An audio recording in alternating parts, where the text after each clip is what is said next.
ओम नमो भगवते वासुदेवाय। आप सभी का हमारे YouTube चैनल पर हार्दिक स्वागत है।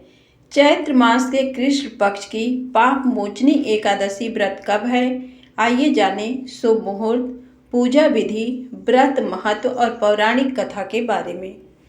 चैत्र मास के कृष्ण पक्ष में पड़ने वाली एकादशी को पाप मोचनी एकादशी कहा जाता है।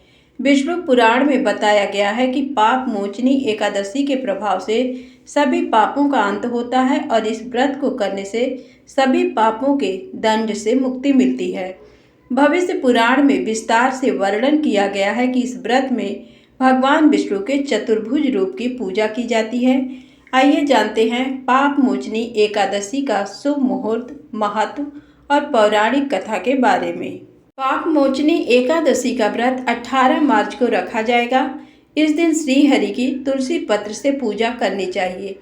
मान्यता है कि पाप मोचनी एकादशी का व्रत अपने नाम स्वरूप साधक को 7 जन्मों के पापों से मुक्त कर देता है। इस दिन भगवान विष्णु के चतुर्भुज रूप की पूजा की जाती है। पंचांग के अनुसार चैत्र माह के कृष्ण पक्ष की पाप मोचनी एकादशी तिथि का प्रारंभ 17 मार्च को दोपहर 2:06 से एकादशी तिथि का समापन 18 मार्च को सुबह 11:13 पर। पाप मोचनी एकादशी व्रत पारण समय 19 मार्च को सुबह 6:26 से सुबह 8:07 तक। इस व्रत को करने से जाने अनजाने हुए पाप जैसे ब्रह्म हत्या, स्वर्ण चोरी, सुरापान खत्म हो जाते हैं। माना जाता है कि इस दिन व्रत रखने से सांसारिक सुखों को भोगने के साथ मृत्यु के बाद वैकुंठ धाम मिलता है। ये व्रत को करने से तन मन की शुद्धि होती है। पाप मोचनी एकादशी के दिन सुबह जल्दी उठकर स्नान के बाद पीले वस्त्र धारण करके व्रत का संकल्प लें। घर के मंदिर में पूजा करने से पहले वेदी बनाकर 7 अनाज उड़द, मूंग, गेहूं, चना, जौ, चावल और बाजरा रखें। वेदी पर भगवान श्री विष्णु की मूर्ति या तस्वीर स्थापित करें और भगवान को पीले फूल, ऋतुफल और तुलसी दल समर्पित करें। श्री हरि के मंत्रों का जाप करें और फिर आरती करें। पाप मोचनी एकादशी व्रत कथा। युधिष्ठिर ने पूछा, भगवान, फाल्गुन शुक्ल पक्ष की आमलकी एकादशी का महात्म्य मैंने सुना। अब चैत्र कृष्ण एकादशी का क्या नाम है, ये बताने की कृपा कीजिए। भगवान श्री कृष्ण बोले, राजेंद्र, इस विषय में एक पापनाशक उपाख्यान सुनाऊंगा जिसे चक्रवर्ती नरेश मानधाता के पूछने पर महर्षि लोमस ने कहा था। मानधाता बोले, भगवान, मैं लोगों के हित की इच्छा से ये सुनना चाहता हूँ कि चैत्र मास के कृष्ण पक्ष में किस नाम की एकादशी होती है, उसकी क्या विधि है तथा उससे किस फल की प्राप्ति होती है। कृपया ये सब बातें बताइए।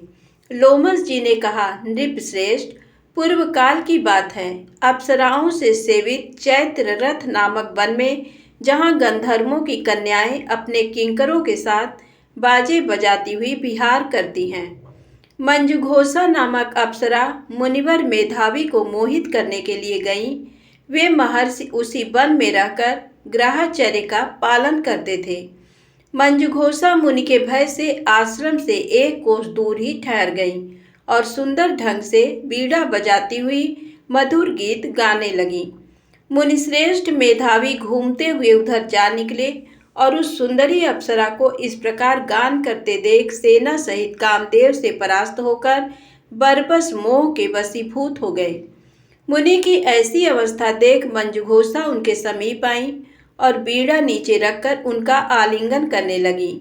मेधावी भी उसके साथ रमण करने लगे।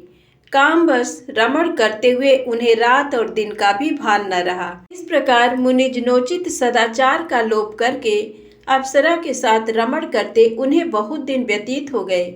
मंजुघोषा देवलोक जाने को तैयार हुई।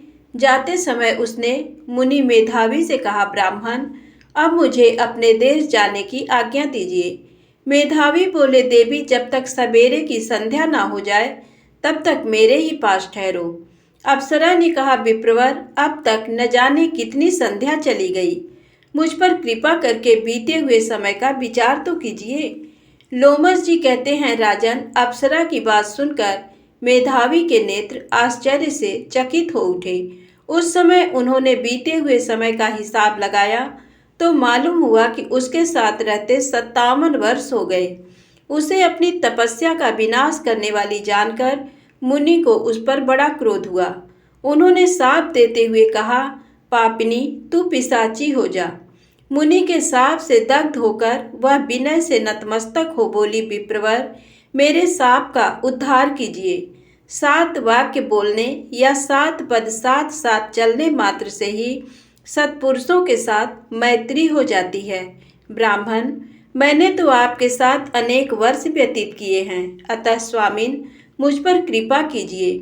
मुनि बोले, भद्रे, मेरी बात सुनो, ये सांप से उद्धार करने वाली है, क्या करूं? तुमने मेरी बहुत बड़ी तपस्या नष्ट कर डाली है। चैत्र कृष्ण पक्ष में जो शुभ एकादशी आती है उसका नाम है पाप मोचनी। वह सब पाप का क्षय करने वाली है। सुंदरी, उसी का व्रत करने पर तुम्हारी पिशाचता दूर होगी।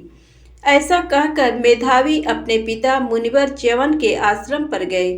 उन्हें आया देख च्यवन ने पूछा, बेटा, ये क्या किया? तुमने तो अपने पुण्य का नाश कर डाला। मेधावी बोले, पिताजी, मैंने अप्सरा के साथ रमण करने का पातक किया है। कोई ऐसा प्रायश्चित बताइए जिससे पाप का नाश हो जाए। च्यवन ने कहा, बेटा, चैत्र कृष्ण पक्ष जो पाप मोचनी एकादशी होती है उसका व्रत करने पर पाप राशि का विनाश हो जाएगा। पिता का ये कथन सुनकर मेधावी ने उस व्रत का अनुष्ठान किया। इससे उनका पाप नष्ट हो गया और वे पुनः तपस्या से परिपूर्ण हो गए। इसी प्रकार मंजुघोषा ने भी इस उत्तम व्रत का पालन किया। पाप मोचनी का व्रत करने के कारण वह पिशाच योनि से मुक्त हुई और दिव्य रूप धारिणी श्रेष्ठ अप्सरा होकर स्वर्ग लोक में चली गई। राजन, जो श्रेष्ठ मनुष्य पाप मोचनी एकादशी का व्रत करते हैं उनका सारा पाप नष्ट हो जाता है। इसको पढ़ने और सुनने से सहस्र गोदान का फल मिलता है। ब्रह्म हत्या, सुवर्ण की चोरी, सुरापान और गुरु पत्नी गमन करने वाले महापातकी भी इस व्रत के करने से पाप मुक्त हो जाते हैं। ये व्रत बहुत पुण्यमय है।